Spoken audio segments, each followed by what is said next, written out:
दो बसेज हैं। एक बस आपके बस स्टॉप पर पहले पहुंच जाती है, लेकिन आपकी डेस्टिनेशन पर लेट पहुंचती है। और दूसरी बस आपके बस स्टॉप पर पहुंचने में समय लगाती है, लेकिन पहली वाली बस से जल्दी आपकी डेस्टिनेशन पर पहुंच जाती है। अगर आप एक सर्विस क्लास से बिलोंग करते हैं तो आप पहली बस को ही चुनेंगे, क्योंकि आप कुछ ना कुछ करने में लगे हुए होंगे।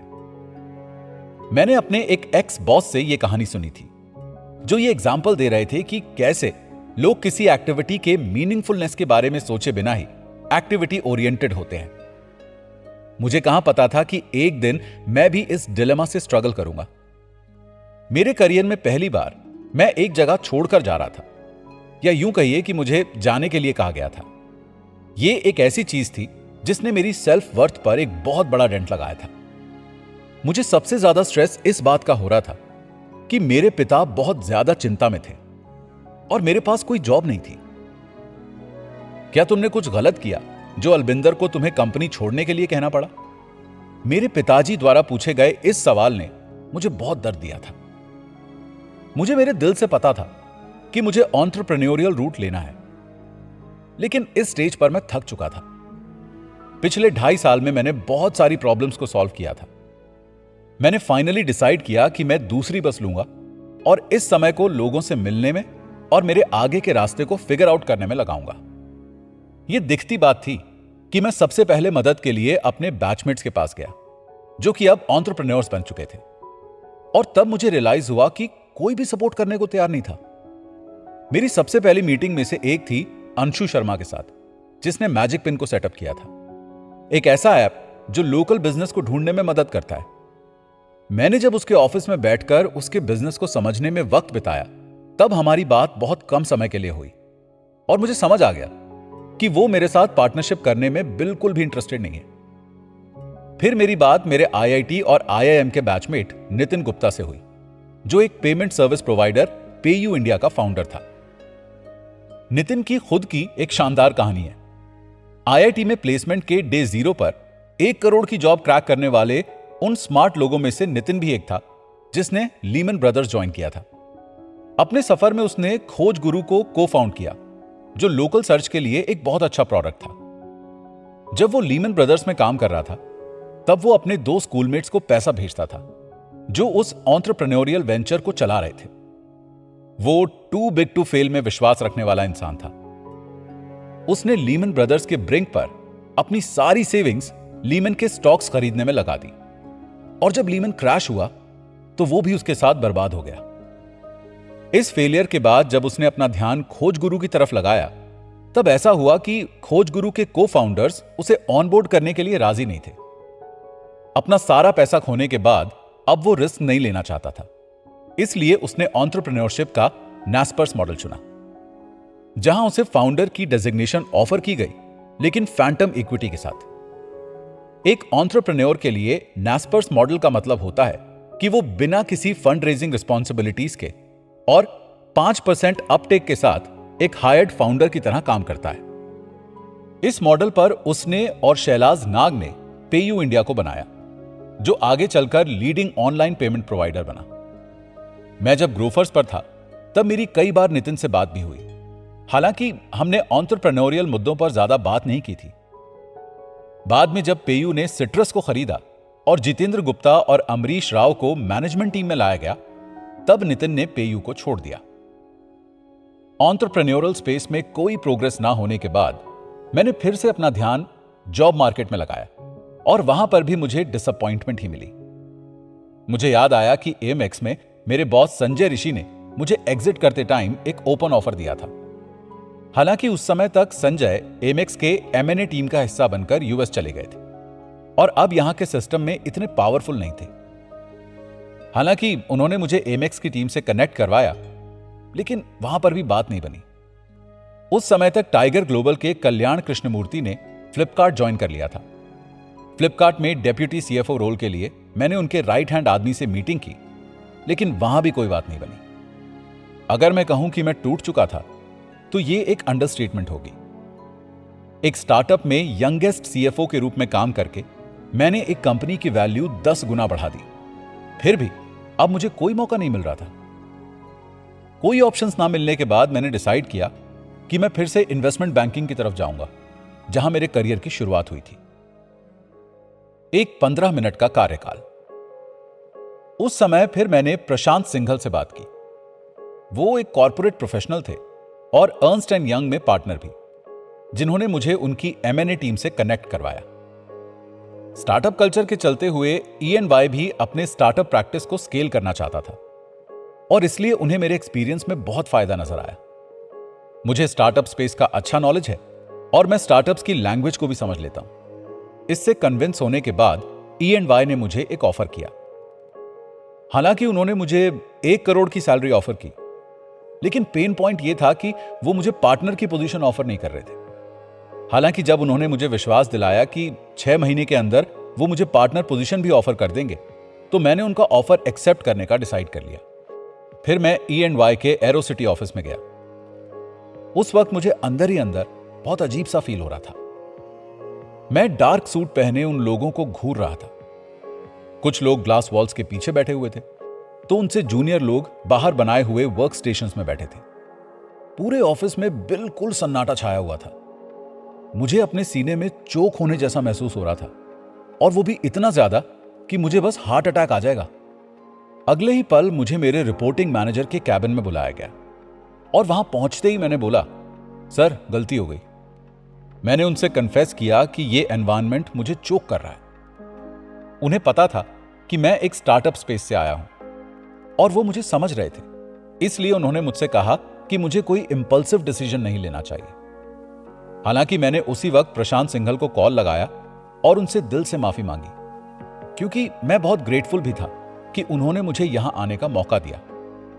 मुझे अंदर से आवाज आ रही है कि मेरा कॉर्पोरेट करियर खत्म हो चुका है। मैंने उनसे कन्फेस किया। कॉल खत्म हुआ और फिर मैं E&Y के ऑफिस में 15 मिनट बिताने के बाद बाहर आ गया। मैंने बाहर आते ही सबसे पहले अपने पिताजी से बात की और उन्हें बताया कि मैं अगर ऐसे एनवायरनमेंट में काम करूंगा तो मैं मर जाऊंगा। वो मेरी हालत समझ पा रहे थे और उन्होंने मुझे ऐसी एडवाइस दी जो सुनकर मुझे काफी अच्छा लगा। अपने दिल को फॉलो करो। और ऐसे ही मैंने अपना कॉर्पोरेट कार्यकाल खत्म किया।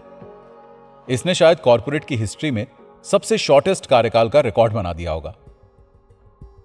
करोल बाग, नवंबर 2017। उस समय जब मेरी बात E&Y से हुई थी, तब मैंने PC ज्वेलर्स के ओनर बलराम गर्ग से भी रिकनेक्ट किया था। कोटक इन्वेस्टमेंट बैंकिंग के दौरान मैंने उनके साथ बहुत क्लोजली काम किया था और उनका एक सक्सेसफुल IPO लॉन्च करके पब्लिक होने में मदद की थी। बलराम गर्ग की तो इच्छा थी कि मैं उन्हें ज्वाइन करूं, लेकिन मैं एक लाला के साथ काम करने को लेकर डाउट में था। उनकी दुकान करोल बाग में थी, एक ऐसी जगह जिसे बजट शॉपिंग के लिए जाना जाता था, और वो मैंने जहां पर काम किया था उससे काफी अलग जगह थी। हालांकि मेरे लास्ट कॉर्पोरेट एक्सपीरियंस के हिसाब से मुझे पता था कि मुझे पॉसिबिलिटीज के लिए अब ओपन रहना होगा। मैं उनके ऑफर को लेकर इसलिए एक्साइटेड था क्योंकि वो मुझसे मेरी बेसिक स्किल से रिलेटेड काम करवाना चाहते थे। वो एक नया गोल्ड लोन वर्टिकल बिजनेस बनाना चाहते थे। मैं श्योर नहीं था, हालांकि अगर मुझे एक डिसेंट रेम्यूनरेशन मिलता तो मैं काम करने को तैयार था। फिर उन्होंने मुझसे पूछा, तुम कितना एक्सपेक्ट कर रहे हो? तो मैंने उनसे 1 करोड़ की सैलरी के साथ स्टॉक ऑप्शंस की मांग की। उनका काउंटर ऑफर एक्सेप्टेबल था। वो मुझे 85 लाख की फिक्स्ड सैलरी और 3 करोड़ के स्टॉक्स दे रहे थे। मैं तो इस ऑफर के साथ खुश था, लेकिन मेरा परिवार मेरे डिसीजन से खुश नहीं था। उन्हें चिंता थी कि मैं E&Y के एरो सिटी के पॉश ऑफिस से करोल बाग की गलियों में जा रहा था। मैं वो काम इसलिए करना चाहता था क्योंकि मुझे उनके गोल्ड लोन बिजनेस में वैल्यू दिख रही थी। मेरे लिए वैल्यूएशन एक बिजनेस को चलाने का इंपॉर्टेंट एस्पेक्ट नहीं था। ग्रोफर्स में एक चीज जो मुझे परेशान कर रही थी वो ये थी कि वो बिजनेस प्रॉफिटेबल नहीं था। मेरे एग्जिट के बाद ग्रोफर्स में एक डाउन राउंड हुआ, जिससे उसकी वैल्यूएशन को रिड्यूस किया गया, और वो मेरे उस बिजनेस के फंडामेंटल्स में कम विश्वास होने का एक प्रमाण था। और तो और इतने सालों में ग्रोफर्स की वैल्यूएशन के कम होने का मतलब यह था कि वो एक सस्टेनेबल बिजनेस नहीं था और वो सिर्फ कैश इन्फ्यूजन करे जा रहे थे। मैं अब एक बनिया लाला से सीखना चाहता था कि कैसे कस्टमर्स को यूज करके एक प्रॉफिटेबल बिजनेस बनाया जाता है। ये डिसीजन लेने के बाद मैं रोज करोल बाग जाने लगा। रोज सुबह दुकानों के पास गलियों में पार्किंग की जगह ढूंढना बहुत मुश्किल होता था। वो मुश्किल टास्क कंप्लीट करके मैं पीसीजे के शानदार चमचमाते हुए शोरूम में एंट्री मारता और फिर पीछे उनके अनऑक्यूपाइड ऑफिस में जाकर बैठ जाता, जहां पर मेरे कोटक के एक्स कलीग निखिलेश गोविल भी थे, जो उनका ऑनलाइन बिजनेस संभालते थे। काम पर मैं हमेशा की तरह बिजनेस प्लान बना रहा था, जो कि इस बार गोल्ड लोन का बिजनेस था। मैंने मार्केट के साथ साथ मुथूट और द मन्नापुरम ग्रुप के बिजनेस मॉडल्स को अच्छे से पढ़ा। उस समय सुमित मनियार नाम के एक जेंटलमैन रुपीक लॉन्च कर रहे थे, बेंगलुरु में बेस्ड एक फिनटेक कंपनी जो branchless online gold loan business पर फोकस्ड थी।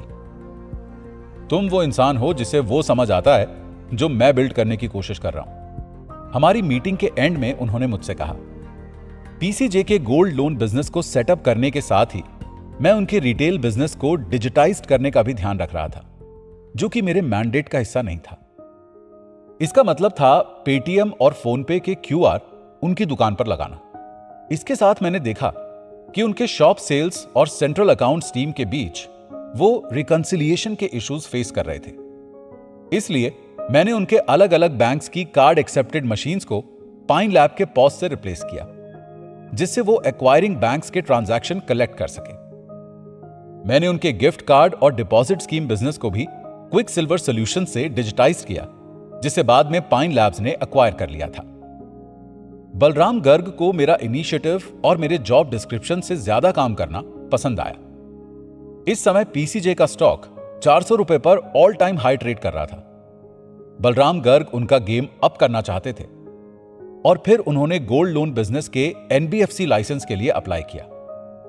हमें पता नहीं था कि जिस वर्ल्ड ऑर्डर को हम जानते थे वो इररिवर्सिबली चेंज होने वाला था। पीएनबी फ्रॉड, सीबीआई इंटरपोल की हेल्प चाहती है। नीरव मोदी के खिलाफ नोटिस इशू हुआ। इंडिया टुडे 16 फरवरी 2018। कैसे नीरव मोदी ने ग्रेट इंडियन बैंक रॉबरी की। मिंट 23 फरवरी 2018। नीरव मोदी का स्कैम सबके सामने आ रहा था और ज्यादातर न्यूज़पेपर्स की हेडलाइंस यही थी। इस डायमंड टेयर के साथ पीएनबी की बुक्स में $1.8 बिलियन का होल रह गया। यह नेचुरल था कि तनिष्क के अलावा सारे ज्वेलरी स्टॉक्स का फ्री फॉल शुरू होना ही था। मैटर और खराब तब हुआ जब बैंक्स ने सारे ज्वेलर्स से क्रेडिट लाइन को वापस पुल करने का डिसीजन लिया। मैंने पहली बार बलराम गर्ग को इतने ज्यादा स्ट्रेस में देखा था। हालांकि गोल्ड इन्वेंट्री सबसे सेफ इन्वेंट्रीज में से एक है, लेकिन उनका इशू यह था कि उनका बहुत सारा पैसा दुबई के एक्सपोर्ट्स में फंसा हुआ था। जल्द ही मार्केट का पीसीजे स्टॉक में से विश्वास उठना शुरू हो गया। मुझे याद है कि मैंने बहुत सारे इन्वेस्टर्स को कॉल पर कन्विंस किया था कि हमारा बिजनेस यही रहेगा। हालांकि अंदर ही अंदर मुझे लग रहा था कि अब गेम सर्वाइवल का है। जून 2018 में मेरी बलराम गर्ग के साथ मीटिंग थी, जिसमें मैं उन्हें इन्फॉर्म करना चाहता था कि मैं अब पीसीजे कंटिन्यू नहीं कर पाऊंगा।